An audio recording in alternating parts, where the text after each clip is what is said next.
Hello everyone, कैसे हैं आप सभी लोग। सो गाइज़, ये हमारी थर्ड वीडियो है पार्ट ए को लेकर के, सॉरी फोर्थ वीडियो है पार्ट ए को लेकर के। और थर्ड इसलिए बोल रहा हूँ मैं क्योंकि पहले वाली वीडियो के अंदर सिर्फ हमने एक टॉपिक के कुछ फॉर्मूलाज डिस्कस किए थे, ठीक है। तो इसलिए मेनली हमारी ये थर्ड वीडियो है, फोर्थ वीडियो भी है, कुछ भी समझ लो यार, ठीक है। तो आप लोगों के लिए लास्ट वीडियो रहने वाली है पार्ट ए के लिए, ठीक है। इस वीडियो के अंदर मैं कुछ फॉर्मूलाज बेस्ड क्वेश्चंस हैं वो आप लोगों के साथ डिस्कस करने वाला हूँ। तो आपने अभी तक जितने भी जो 3 पार्ट हम ऑलरेडी कर चुके हैं पार्ट ए के लिए, उन वीडियोस को नहीं देखा है तो प्लीज़ उन वीडियोस को ज़रूर देख लीजिए, ठीक है। उन्हीं वीडियोस को 2 बार देख लेंगे, आपके दिमाग में क्वेश्चंस कैसे करने हैं वो सब कुछ सेट हो जाएगा। देखो, अभी वो टाइम नहीं है कि आप लोगों को समझना है कि कैसे हमें क्वेश्चन सॉल्व करने हैं, क्या फॉर्मूला लगेगा, कैसे हो रहा है, कैसे नहीं हो रहा है। आपको जस्ट कुछ ट्रिक्स होती है रीजनिंग के अंदर कि इस तरीके से इसको क्वेश्चन को हमें अप्रोच करना है, वो सारी चीज़ें आप इन वीडियोज़ से सीख सकते हैं। तो अभी तक की वीडियोज़ नहीं देखी हैं तो देख लेना। और मॉक टेस्ट नहीं दिए हैं, शकुंतलाज लर्निंग एप्लीकेशन पर आपको 20 रुपीज़ में पार्ट ए के मॉक टेस्ट मिल जाएंगे, वो आप जा करके देख सकते हैं। और CVT PG के लिए हम आप लोगों के लिए काफ़ी हेल्प कर रहे हैं। आपके एग्ज़ाम सेंटर से रिलेटेड एक वीडियो बनाई है, अभी आपको एग्ज़ाम अटैम्प्ट कैसे करना है, कुछ ऐसी वीडियोस भी आपको देखने के मिलेंगी। तो आप चैनल को सब्सक्राइब कर सकते हैं। आपकी टिल काउंसलिंग, आपको जब तक एडमिशन नहीं मिल जाता तब तक हम आप लोगों के लिए हेल्प करते रहेंगे। तो आप चैनल पर नए हो तो सब्सक्राइब जरूर करिए। शुरू करते हैं। सबसे पहले जो लास्ट एक क्वेश्चन था जो मैंने आपको होमवर्क के लिए दिया हुआ था पिछले 2 वीडियोज़ में, उसका आंसर मैं बताता हूँ। इसका आंसर रैम रहेगा। रीज़न बीइंग, ये जितनी भी हार्ड डिस्क है, फ्लैश मेमोरी है, फ्लॉपी डिस्क है, इसके अंदर इसके आगे डिस्क भी लिखना चाहिए था, ठीक है। ये सारी एक स्टोरेज डिवाइसेस है, ठीक है। रैम एक आपकी इनबिल्ट टेम्परेरी स्टोरेज डिवाइस होती है जिसके अंदर आपका जो OS होता है वो उसको रन करने के लिए जो मेमोरी चाहिए होती है उसका यूज़ होता है, ठीक है, रैंडम एक्सेस मेमोरी। तो ये क्वेश्चन आपका हो गया। अब नेक्स्ट चलते हैं। देखिए, आज भी आपको क्वेश्चंस ऐसे हार्ड नहीं मिलेंगे क्योंकि हार्ड क्वेश्चंस आते ही नहीं है। आप लोगों को जस्ट लगता है कि ये क्वेश्चंस बहुत हार्ड है, लेकिन क्वेश्चन की स्टेटमेंट पढ़ो, आंसर लगाओ, बस। ऐसा कुछ नहीं है कि बहुत हार्ड क्वेश्चन है। अब इस क्वेश्चन को पढ़ो। 1/7 ऑफ ए नंबर, चलो हम नंबर मान लेते हैं x, नंबर का 1/7, x/7 exceeds its 11th part, exceeds its 11th part, इस नंबर का 11th पार्ट को एक्सीड करता है कितने से? 100 से। बस आपको इक्वेशन चाहिए थी, आपको एक इक्वेशन मिल गई। आपको फाइंड द नंबर, हमारा नंबर क्या है? x की वैल्यू फाइंड आउट करनी है। इसको इस साइड लेके जाएंगे तो इसका LCM लेंगे। 11x माइनस में इधर 7x अपॉन में 77 is equal to 100। 11x minus 7x हो गया 4x इज इक्वल टू 77 को इधर मल्टीप्लाई करेंगे, क्रॉस मल्टीप्लाई, ये हो गया x upon x is equal to 7700 upon में 4। इसको आप कैंसिल करो, ये 1925 आएगा, ठीक है, 1925 आएगा, समझ गए? हाँ, 1925 आएगा, ठीक है। ये ऑप्शन डी ऑप्शन आपके पास करेक्ट हो जाएगा, ठीक है। क्वेश्चन में क्या था? कुछ नहीं था, एक स्टेटमेंट दी हुई थी, आपको स्टेटमेंट पढ़ना है। स्टेटमेंट में जैसे जैसे इंस्ट्रक्शंस देखना है, देखो लैंग्वेज अंडरस्टैंड करेंगे उसी टाइप से आप इक्वेशंस बनाएंगे। यदि यहाँ पर आप क्या पता x+7 इस साइड 100+ कर देते, इक्वेशन गलत हो जाती, ठीक है। तो इसलिए मैं बोल रहा हूँ कि जितना आप लोग स्टेटमेंट को अच्छे से पढ़ेंगे, उसको समझेंगे, उतना अच्छे से आप इक्वेशन बना पाएंगे और उतनी करेक्टली इक्वेशन आप लोग बना पाएंगे। नेक्स्ट क्वेश्चन पर आते हैं। The ratio of cost price and selling price is 4:5, ठीक है। तो प्रॉफिट परसेंट क्या होता है? प्रॉफिट परसेंट आपको निकालना है। देखिए, मैंने आप लोगों को एक PDF दिया था, मैं आपको यहाँ पर दिखा देता हूँ कि कौन सा वो PDF दिया था। ये PDF देखिए, इस PDF के अंदर हर फॉर्मूलाज आपको मिल जाएंगे। देखो, सिंप्लीफिकेशन के फॉर्मूलाज मिल जाएंगे, कैलेंडर के जो लास्ट टाइम जो मैंने आपको लीप ईयर का बताया था वो यहाँ पे बिल्कुल मेंशन्ड है क्लियरली, ठीक है। परसेंटेज कैसे निकाल दें, 20% का मतलब होता है 20/100, ठीक है। ये सारी चीज़ें मैंने आपको इसलिए पहले ऑलरेडी प्रोवाइड कर रखी है, ठीक है। तो जिन स्टूडेंट्स ने ये PDF डाउनलोड नहीं किया है, ये आपको हमारे एप्लीकेशन पर मिल जाएगा, ठीक है। एप्लीकेशन के ऊपर आप जाएंगे तो उसमें यहाँ पर आपके फ़ोन में 3 डॉट दिखाई देंगे, वहाँ पर फ्री स्टडी मटेरियल करके ऑप्शन होगा, उसके अंदर ये CVT PG part A reasoning के नाम से, इस नेम से ही ऑलरेडी वहाँ पर अवेलेबल होगी, ठीक है। यदि आप एप्लीकेशन पर नहीं देखते हैं तो टेलीग्राम पर जाना, टेलीग्राम पर हमारा डिस्कशन ग्रुप है, उसके अंदर बच्चे ने सेंड की हुई है, मैं उसको पिन कर दूंगा तो आप वहाँ से इस फाइल को देख सकते हैं। इस फाइल के अंदर बहुत से फॉर्मूलाज है, इसको 3-4 बार वो फॉर्मूला अच्छे से रीडिंग मार लो, अपने ध्यान में आ जाएगी कि हाँ ये फॉर्मूला होता है। आज के इस वीडियो के अंदर देखना ये वाले फार्मूलाज बहुत यूज़ होने वाले हैं, ठीक है। कुछ 5-6 फार्मूला है बहुत यूज़ होने वाले हैं, देखना आप कितने क्वेश्चंस में, एक क्वेश्चन में तो 3 से 4 फार्मूला यूज़ हो रहे हैं, ठीक है। तो आप इनकी इंपॉर्टेंस देख सकते हैं कि इनकी फार्मूलाज की कितनी इंपॉर्टेंस है, ठीक है। अभी हमें क्वेश्चन में गेन परसेंटेज निकालना है भाई, ठीक है। तो इसका फॉर्मूला ये गया, gain percent is equal to gain into में 100 अपॉन में कॉस्ट प्राइस, ठीक है। ये इसका फॉर्मूला था, इसको हम यूज़ करेंगे। ये जस्ट आपको दिखा इसलिए रहा हूँ ताकि आपको कुछ यकीन हो कि हाँ ये पीडीएफ हमारे लिए इतनी इंपॉर्टेंट क्यों है। देखो रेशियो दे रखा है कॉस्ट प्राइस का, सीपी दे रखा है आपको 4x, एक्स हम इसलिए लगा लेते हैं, देखो 4x में 5x करेंगे तो x से x कैंसिल हो जाएगा, कुछ फ़र्क नहीं पड़ेगा, ठीक है, इसलिए x लगा लेते हैं। 4x दे रखा है आपको कॉस्ट प्राइस, सेलिंग प्राइस आपको कितना दे रखा है 5x। अभी देखो प्रॉफिट क्या होता है कि एक बच्चे ने 10 रुपये की चीज़ थी उसको 20 रुपये में बेच दिया तो उसको 10 रुपये का फ़ायदा हो गया ना, प्रॉफिट हो गया ना। ये 10 रुपये निकाला कैसे प्रॉफिट, आपने इस 20 को 10 में से माइनस कर दिया तो 10 आया। इसीलिए सेलिंग प्राइस जितने में बेच रहा है उसको कॉस्ट प्राइस से सब्ट्रैक्ट कर दो तो प्रॉफिट आपके पास कितना हो जाएगा 5x माइनस में 4x, that will be x, ठीक है। हमें क्या निकालना है प्रॉफिट परसेंटेज, जो गेन परसेंटेज का फॉर्मूला दिखाया था मैंने आपको। तो गेन परसेंटेज का फॉर्मूला क्या होता है, गेन इंटू में 100 अपॉन में कॉस्ट प्राइस, कि इस प्राइस के ऊपर हमें हुआ है, तो ये आपका फॉर्मूला हो गया। फॉर्मूला में पुट करें, गेन कितना हुआ है x हुआ है इंटू में 100, कॉस्ट प्राइस कितना आपका 4x, C P is 4x, यहाँ पर 4x, x से x कैंसिल हो जाएगा, 4 से ये 25 पे चला जाएगा, तो गेन परसेंट कितना आ गया 25%। एक छोटा सा फॉर्मूला यूज़ होना था, ये याद है तो 30 सेकंड का क्वेश्चन है, समझाने में समय लग गया होगा, लेकिन 30 सेकंड्स का क्वेश्चन भी नहीं है ये।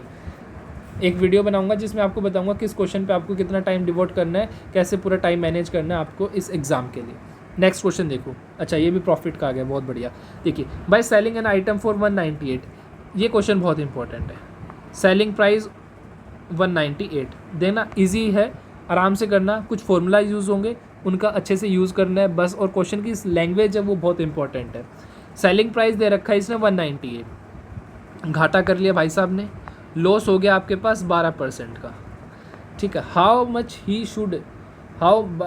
Much should he have raised the price to make a profit of 8%। इसने बोला हुआ है, सेकंड कंडीशन दे दी कि भाई कितना प्राइस वो इनकरेज करे ताकि उसको जो प्रॉफिट है वो 8% का हो जाए, ठीक है। अब पहले हमारी जो कुछ इनिशियल में जो चीज़ें दे रखे हैं उससे हम कुछ फाइंड आउट करने की कोशिश करते हैं। देखिए आपको सेलिंग प्राइस दे रखा है और लॉस परसेंटेज दे रखी है, लॉस परसेंटेज दिखाना। अब आप यहाँ से क्या निकालना है, आपको एक कॉस्ट प्राइस निकालना है। देखो ये प्रॉफिट हो रहा है, ये आपको कॉस्ट प्राइस पे दिखाना है ना कि इसकी कॉस्ट क्या है। आपके पास सेलिंग प्राइस है, लॉस परसेंटेज है, कॉस्ट प्राइस नहीं है, सीपी नहीं है। तो सीपी निकालने का फॉर्मूला क्या होता है, चलिए हमारी फॉर्मूला शीट पर चलते हैं फटाफट से। यहाँ पर ये देखो सीपी निकालने का फॉर्मूला ये है, जब आपको लॉस परसेंट दे रखा है, एसपी दे रखा है, ठीक है। तो सीपी होता है 100 अपॉन में लॉस परसेंट इंटू में एसपी। तो सीपी क्या होता है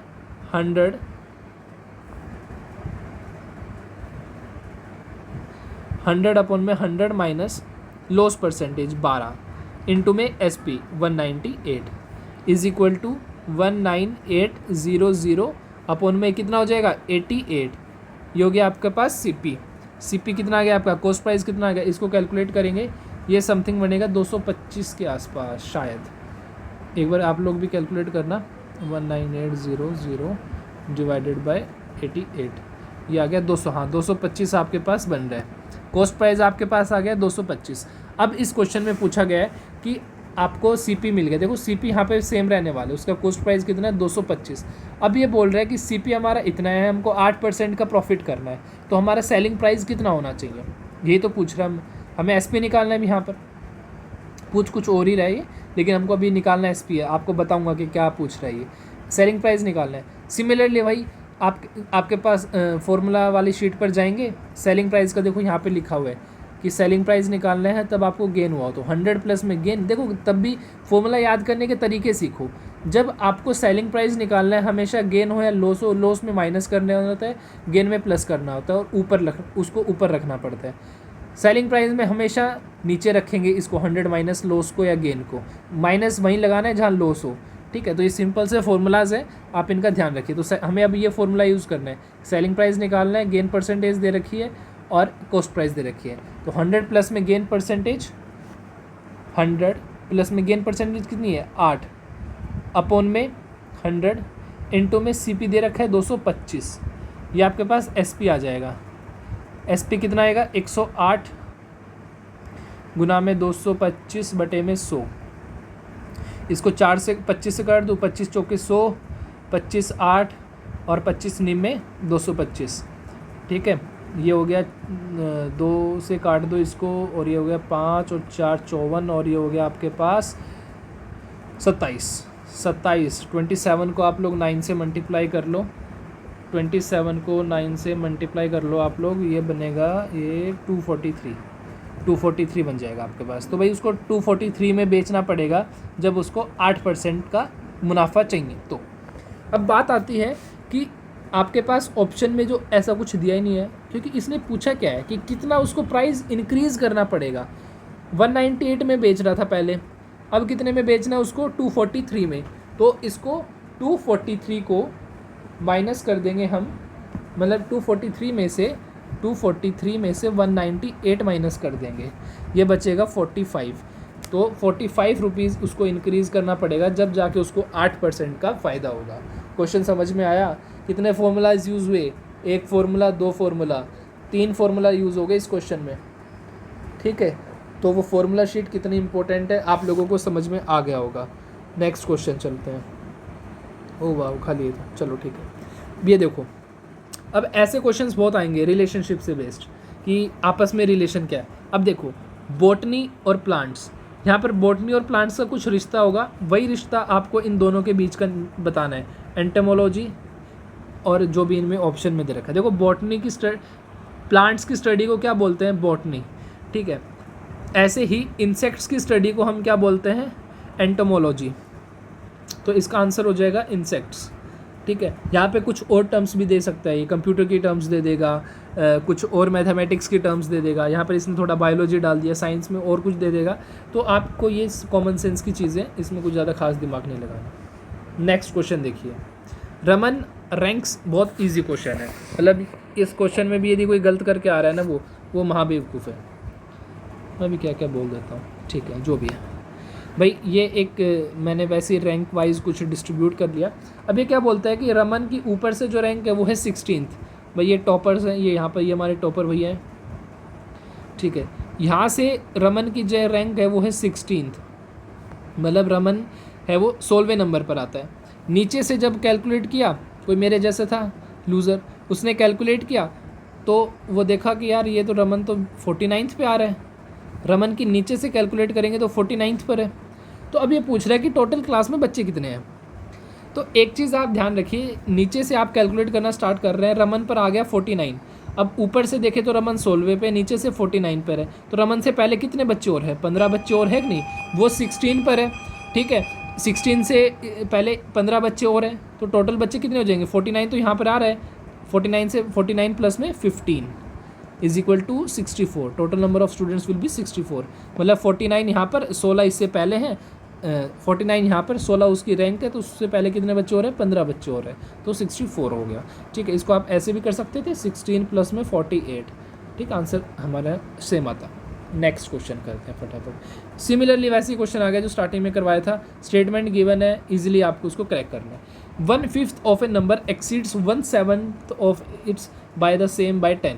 देखो, 1/5 नंबर मान लो x, 1/5 नंबर का 1/5 एक्सीड्स करता है किसको? 1/7 of the number of the same x by 7, कितने से? 10 से। इक्वेशन बन गई, उसमें 100 था, ऐसा कुछ दे रखा था, x की वैल्यू आपको निकालनी है। इसको इस साइड ले जाएंगे, एलसीएम वगैरह लेंगे तो ऐसा कुछ बनेगा। 7x माइनस में लेके देखना, मैं लिख रहा हूँ, इसका मतलब ये नहीं कि आपको आ गया, उसको जब तक खुद एलसीएम लेके प्रॉपरली देखोगे नहीं समझ में नहीं आएगा। 7x माइनस में 5x अपॉन में 35, 7 5 35 होते हैं ना, is equal to 10।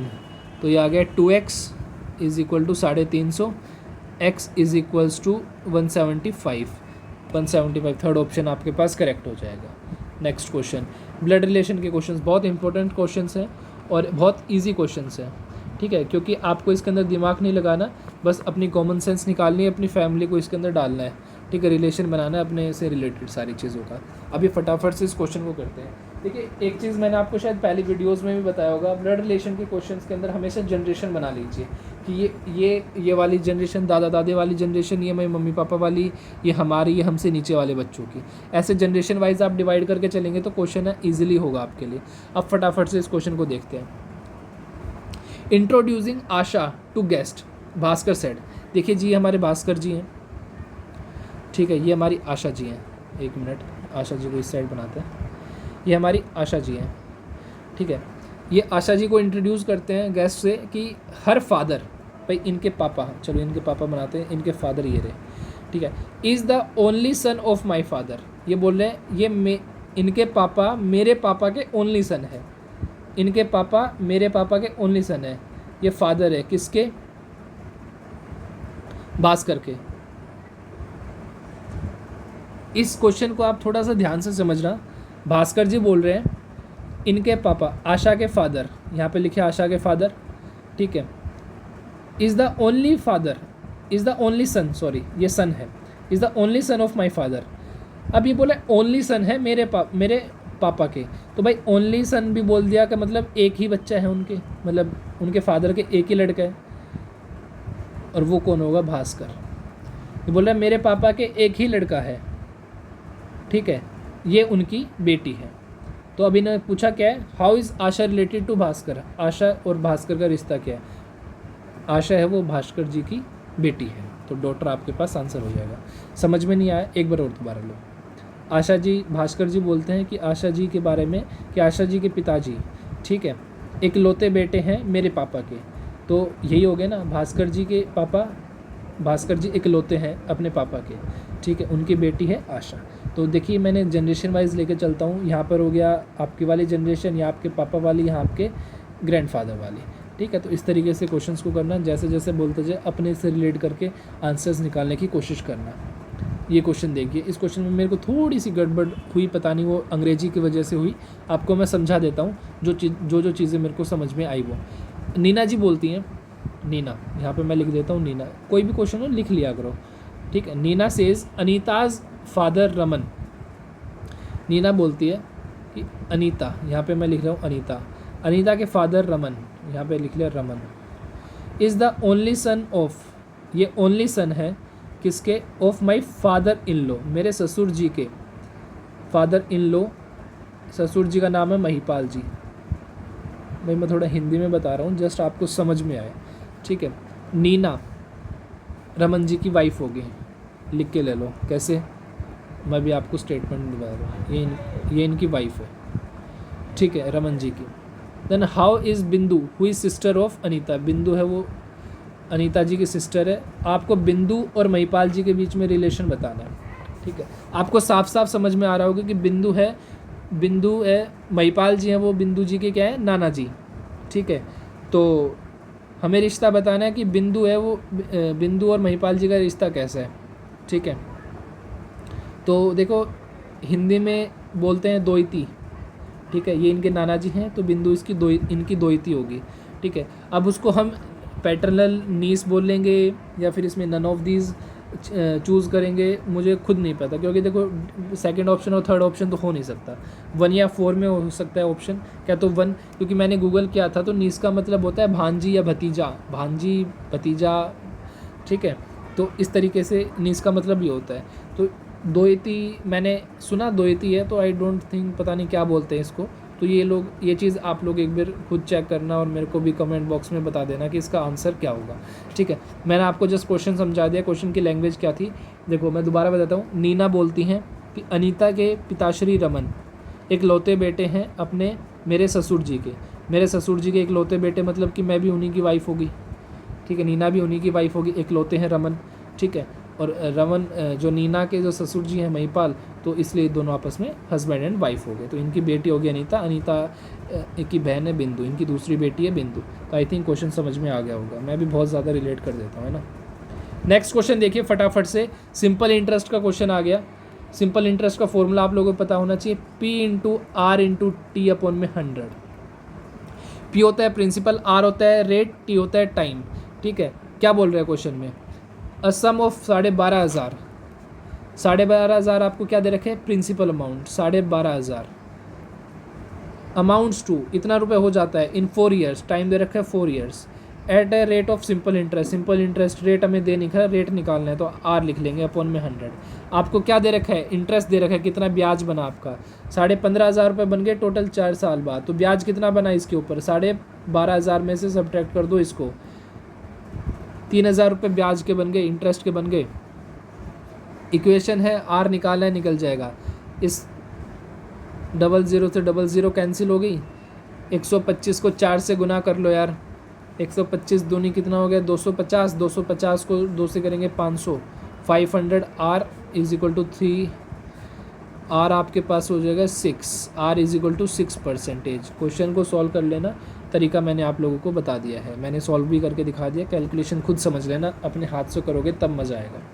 Next question देखो, A B C D are 4 consecutive even numbers, 4 consecutive even numbers हैं, 4 कॉन्जिक्यूटिव इवन नंबर्स है। इवन नंबर्स कौन से होते हैं, फॉर एग्जांपल 2, 4, 6, 8, ठीक है। इन दोनों के बीच में कितना गैप होता है, 2 का गैप होता है, 4 और 2। हम एक नंबर मान लेते हैं x, एक मिनट भाई, हम एक नंबर मान लेते हैं x। अच्छा, इससे नेक्स्ट इवन नंबर कौन सा होगा, x+2, इससे नेक्स्ट x+4, इससे नेक्स्ट x+6।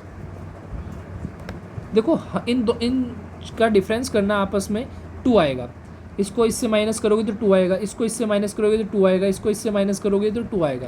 तो कॉन्जिक्यूटिव 4 हमारे पास इवन नंबर्स मिल गए, नहीं मिल गए।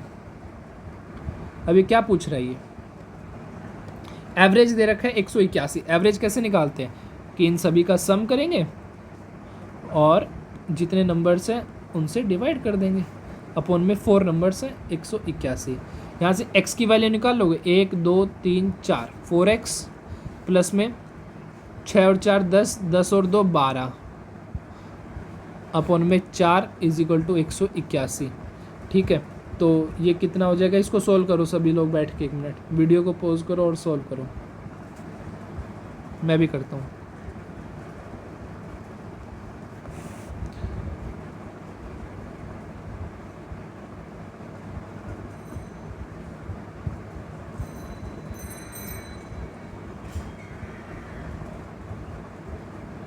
x की वैल्यू 178 आ गई, 4 नंबर मिल गए, एक हो गया 178, 180, 182, 184। ये 4 नंबर आपके ऐसे हैं जिनकी एवरेज ली जाए तो 181 आएगा। ठीक है, अब इसमें क्वेश्चन पूछा है what is the product of B and C. A ये था, बी ये था, सी ये था और ये डी था। बी और सी का प्रोडक्ट 180 इंटू 182 पूछ रहा है ये। ठीक है, तो 182 को 180 से मल्टीप्लाई कर लो, ये आएगा 32760, बी ऑप्शन हो जाएगा। ठीक है, क्वेश्चन इजी था, थोड़ा सा कैलकुलेटिव था, बस आपको ये ओड नंबर्स लेने आना चाहिए कि ओड नंबर्स कैसे लेंगे हम। Next question is also from surface area volume. इसमें रेशियो दे रखा है लेंथ का ब्रेथ का, लेंथ का दे रखा है 9 तो 9x ले लेंगे, ब्रेथ का दे रखा है 8x, द पैरामीटर दे रखा है 408, तो 2 इंटू एल प्लस बी इसका फॉर्मूला होता है, फॉर्मूला शीट में दे रखा है, तो 2 प्लस एल प्लस बी 408 दे रखा है। एल और बी की वैल्यू यहाँ पे रख दो, 8 और 9 कितने हो गए भाई 17, 17x, इन दोनों को ऐड करने पर यार देख लेना इतना ही होगा, 17x is equal to 408, 17x is equal to 204, 204 को डिवाइड कर भाई, 204 को डिवाइड करो 17 से, 12 आ जाएगा। ठीक है, x की वैल्यू 12 आ गई। अब आपको फाइंड आउट क्या करना है, area of the plot. Rectangular का एरिया क्या होता है, l इंटू बी। ठीक है, l आपके पास क्या है 9 इंटू में 12, ब्रेथ क्या है 8 इंटू में 12, इन आपस का इनका सभी का मल्टीप्लिकेशन कर दो, आपके पास आंसर आ जाएगा। Answer will be 10,368, B option आपके पास करेक्ट हो जाएगा। कोई दिक्कत, फॉर्मूला यूज़ करना है, कैलकुलेशन है बस, कैलकुलेशन में टाइम लगेगा, उसके अलावा कहीं टाइम नहीं लगेगा। नेक्स्ट क्वेश्चन देखिए, एज का क्वेश्चन आ गया, बहुत इजी क्वेश्चन है और आप लोग आसानी से, बस क्या है कि जैसे जैसे स्टेटमेंट बोलती है वैसे वैसे आपको परफॉर्म करना है, उसके अलावा क्वेश्चंस में कुछ नहीं करना। देखिए, रीना इज़ ट्वाइस ओल्ड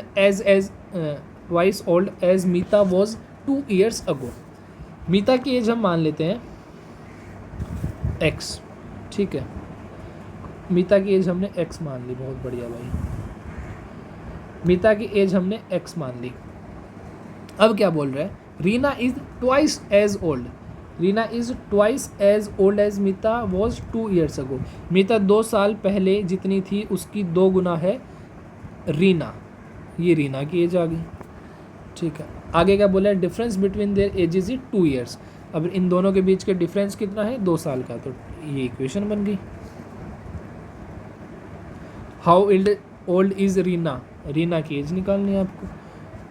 इसको इक्वेशन को सॉल्व कर लो, 2x माइनस 2 2 जा 4 minus x is equal to 2, यह आ जाएगा x, यह आ जाएगा 6, x की वैल्यू आ गई 6, मीता की एज आ गई 6 साल, और इसकी एज कितनी आ जाएगी, x की वैल्यू इसमें पुट कर दो, 6 माइनस 2 4 4 2 जा 8 ईयर्स आ जाएगी। बी ऑप्शन आपके पास करेक्ट हो जाएगा।